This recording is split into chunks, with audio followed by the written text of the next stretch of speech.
Sharon Cuneta? Sharon Stone. See that?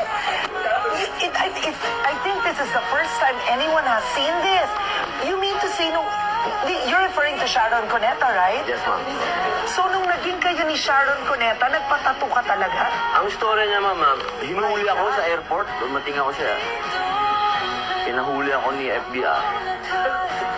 Pagdating ko, din lang ako sa Kramit. Wala akong matakbuhan. Tinawagan ko si ma'am. Kailangan ko ng tulong, kinulong ako dito. Dumating siya, binantayan niya ako doon. Hindi ko na nakalimutan yun. Tinatapo ko. Ito nga, may tatuo doon, no? Sharon niya. Sharon, yan ka dyan. Hindi mo naman pamamahay ito. Koy.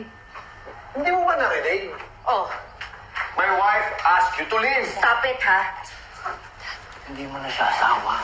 Eh lalo hindi mo rin siya asawa! Naku, Grabe!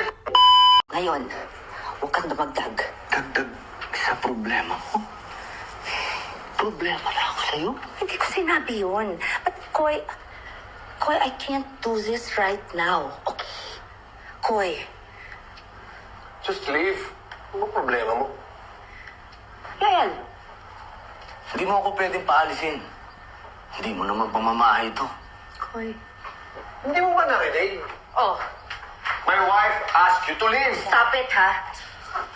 Hindi mo na siya asawa. Eh lalo hindi mo rin siya asawa! Naku, Koy! Grabe ka! Tama na! Tama na! Stop it! Stop it! Umalis ka na, Koy! Umalis ka na! Umalis ka na! Pansin mo na yan! Huwag kang sumama sa lalaki yan, ha? Kasi kasuhin mo itong asawa mo! Pagka-squat ka na lalaki yan, ha? Shut up!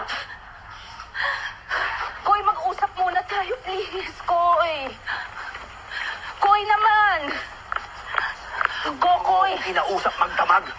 Dahil dyan natulog yung asawa mo. Koy, walang mali sa pagtulog niya Meron. dyan.